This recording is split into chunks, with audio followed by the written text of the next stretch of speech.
কি বলছো? তাই? বাবারে বাবা, আজকালকার মেয়েরা যাচ্ছি। আমাদের সময় বাবু এরকম ছিল না, আমরা অনেক ভালোভাবে মানুষ হয়েছি। বাবা মা যা বলেছে তাই।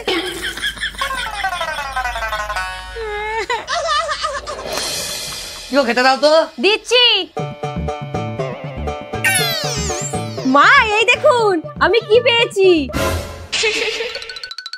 এ দিদি খাওয়াবি তো? শোন, বাবা টাকা দিয়ে আমি কাউকে কিছু খাওয়াই না। আরে বৌমা এই দেখো আমিও 200 টাকা পেয়েছি।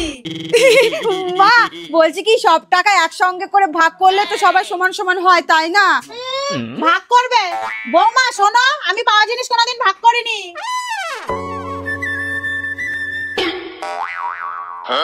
মা এই দেখুন আমিও পেয়েছি 500 টাকা। কি কি কি দেখছো? আমিও কোনোদিন পাওয়া জিনিস ভাগ করিনি। কি গো খেতে দাও। মা তোমাকে লাইটের বিলের 800 টাকাটা বিকেলে দিচ্ছি। কিন্তু লাইটের বিলে তো আজকেই লাস্ট ডেট। আর বলো না, টাকাটা নিয়ে এসেছিলাম কিন্তু বাড়িতে এসে দেখছি আর নেই, কোথাও পড়ে গেছে মনে হয়। বাবু আমি 100 টাকা পেয়েছি। এই নে আমি 200 টাকা পেয়েছি।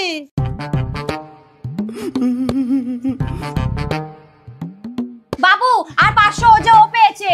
না না, আমার তো শুধু 300 টাকাই হারিয়েছিল, বাকি 500 টাকা তো আমার পকেটেই আছে। এই নাও লাইটের বিল।